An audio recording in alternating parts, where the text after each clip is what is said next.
जो गुरु है वो टीचर है, वो गुरु है, वो आशीर्वाद दे सकते हैं, बहुत सारा पैसा नहीं दे सकते, क्योंकि गुरु के पास जो है आशीर्वाद है, उसके पास पैसा नहीं है। हमें इस चीज को हमेशा रियलाइज करना है। तो इसलिए गुरु की जो दशा है, it can give you a comfortable life, it can give you a lot of wisdom.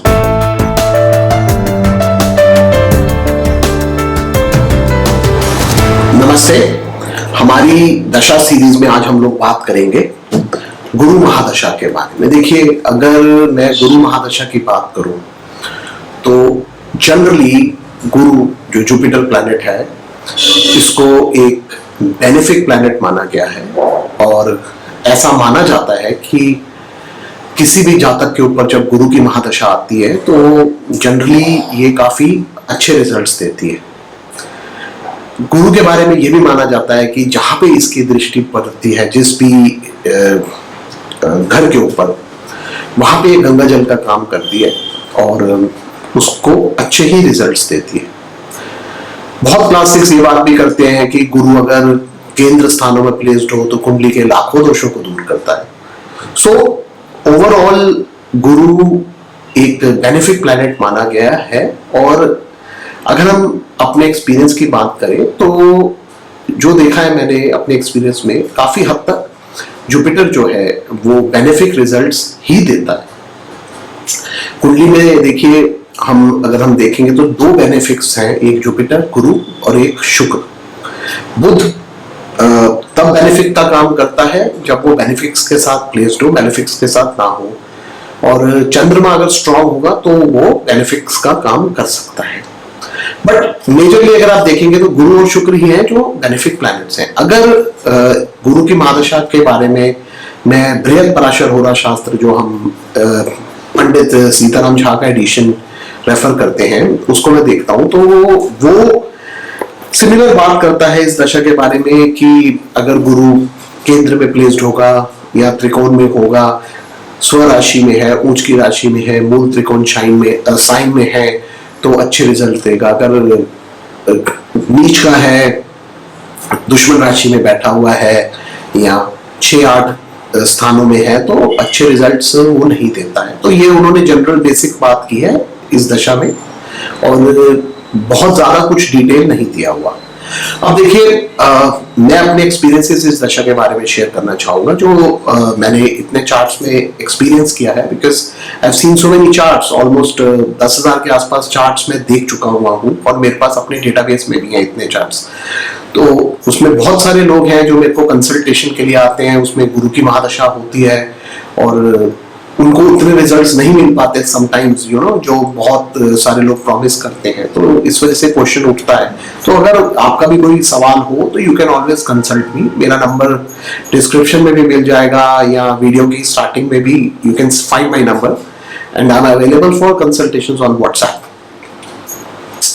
तो देखिए, गुरु की अगर मैं बात करूंगा तो गुरु is considered, Jupiter is considered a very highly benefic planet और देखा गया है कि जनरली ये अच्छे रिजल्ट्स देता है, जैसा मैंने इस वीडियो के शुरू में भी कहा। लेकिन जब भी हम गुरु की महादशा को स्टडी कर रहे हैं तो हमारे को कुछ पॉइंट्स हैं जिनको हमेशा ध्यान से देखना है। देखिए, गुरु जो है, इसकी जो ओनरशिप है वो धनु राशि और मीन राशि पे है।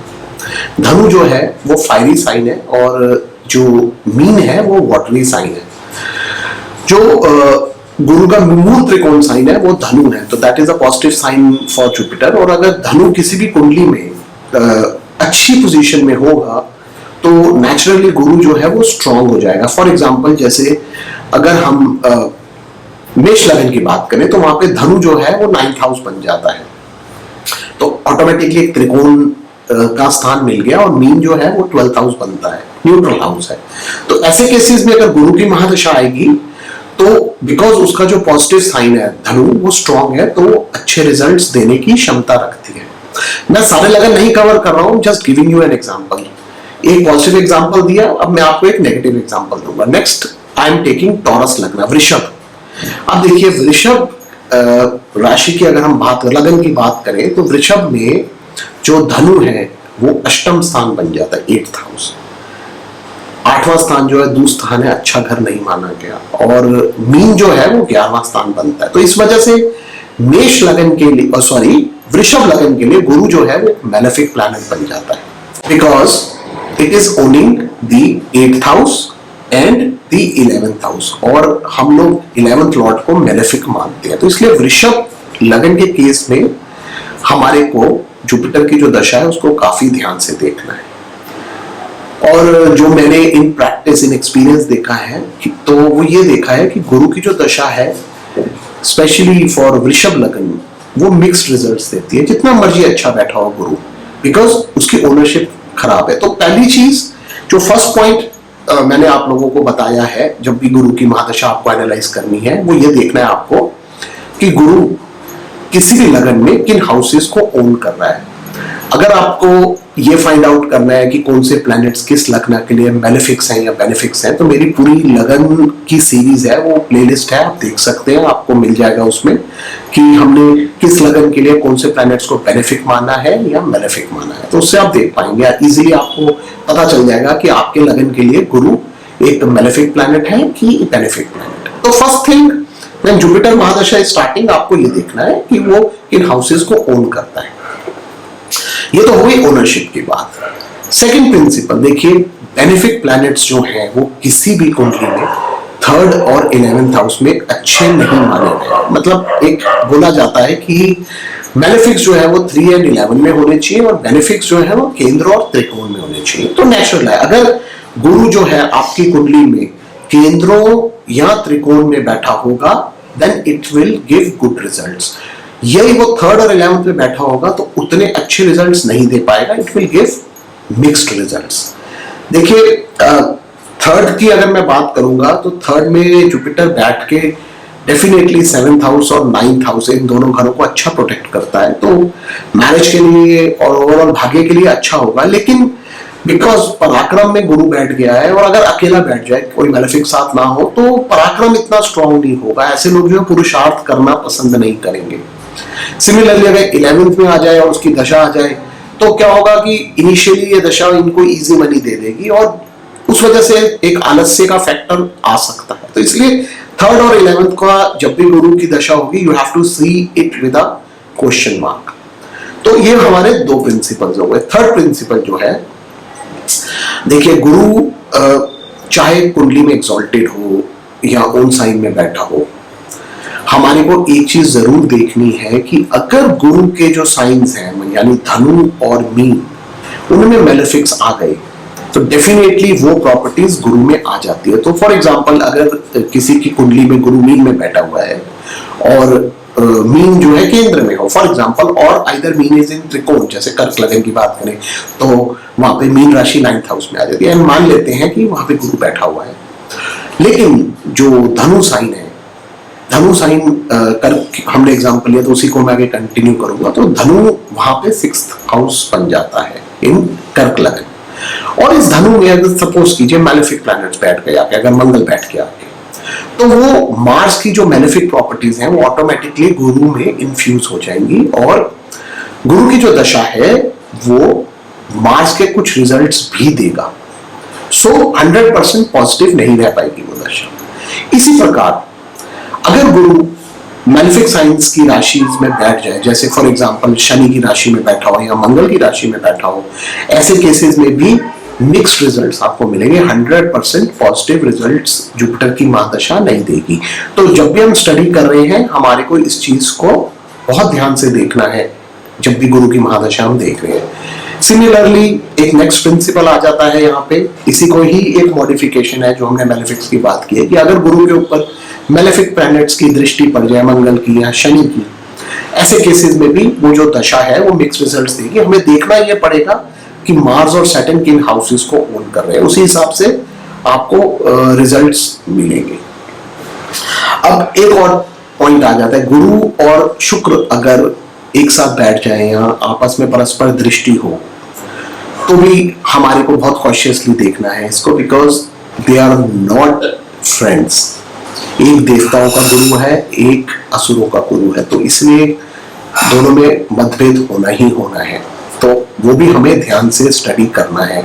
स्पेशली गुरु की महादशा में जब शुक्र का अंतर आएगा, that has to be seen very carefully. हमेशा इस बात का ध्यान रखिए, क्योंकि गुरु में शुक्र की जो अंतर है वो बहुत ही इरेटिक से रिजल्ट्स देने की क्षमता रखती है।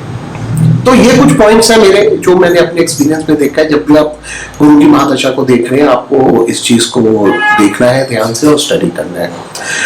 गुरु जो है उसकी 5वीं और 9वीं दृष्टि होती है। 7वीं दृष्टि तो हर प्लैनेट की होती है, but Jupiter has 5th and 9th aspect also. उसकी वजह यह है कि 5वां स्थान जो है वो प्रोजेनी का स्थान होता है, यानी बच्चों का स्थान होता है। तो Jupiter blesses the 5th house. 9th house जो है वो गुरु का स्थान है, इसलिए गुरु being a Guru it aspects the 9th house also. तो 9th दृष्टि भी है। तो अगर हम प्रोजेनी की बात करेंगे तो हमारे को ये चीज जरूर देखनी कि अगर गुरु जो है वो फीमेल साइंस में बैठा होगा, तो जैसे फॉर एग्जांपल अगर गुरु जो है वो कर्क राशि में बैठा हो, तो वहां से उसका जो 5th एस्पेक्ट है कर्क राशि से अगर आप देखेंगे तो वो एक फीमेल साइन के ऊपर पड़ता है। तो इसी वजह से ऐसे केसेस के अंदर गुरु जो है वो फर्स्ट प्रोजेनी जो है फीमेल प्रोजेनी देने की क्षमता रखता है। सिमिलरली अगर मीन में बैठा होगा तो उसका 5th एस्पेक्ट कर्क साइन पे पड़ता है, वहां पे भी फर्स्ट साइन जो साइन हुआ वो फीमेल साइन हुआ, तो ऐसे केसेस में वो फीमेल प्रोजेनी देने की क्षमता रखता है। But when it comes to seeing the progeny, हमारे को बहुत ध्यान से स्टडी करना है, बिकॉज सिर्फ इस प्रिंसिपल के बेस पे आप जो सेक्स ऑफ द चाइल्ड है वो नहीं निकाल सकते। There are other principles also which has to be seen, but एक ये जनरल थंब रूल है, जब आप स्टडी कर रहे हैं तो इस प्रकार से देख सकते हैं। बाकी देखिए, गुरु अगर कुंडली में बेनिफिट पोजीशन पे बैठा होगा और अच्छे हाउसेस को ओन कर रहा है, तो गुरु की दशा जो है ये बहुत ज्यादा अच्छे रिजल्ट्स देने की क्षमता भी रखती है। ये चीज हमेशा ध्यान रखना। लेकिन देखिए, गुरु की महादशा में बहुत ज्यादा पैसा मत एक्सपेक्ट कीजिए, हमेशा इस बात को ध्यान रखिए। जो गुरु है वो टीचर है, वो गुरु है, वो आशीर्वाद दे सकते हैं, बहुत सारा पैसा नहीं दे सकते, क्योंकि गुरु के पास जो है आशीर्वाद है, उसके पास पैसा नहीं है। हम इस चीज को हमेशा रियलाइज करना है। तो इसलिए गुरु की जो दशा है, it can give you a comfortable life, it can give you a lot of wisdom, but it can not give you a lot of money. तो जब भी आप गुरु की महादशा को स्टडी कर रहे हैं, आपको ये सारी बातों को ध्यानपूर्वक देखना है और उसी हिसाब से आप इसके रिजल्ट्स निकाल सकते हैं। ये मेरे कुछ थॉट्स ऑन गुरु महादशा। धन्यवाद।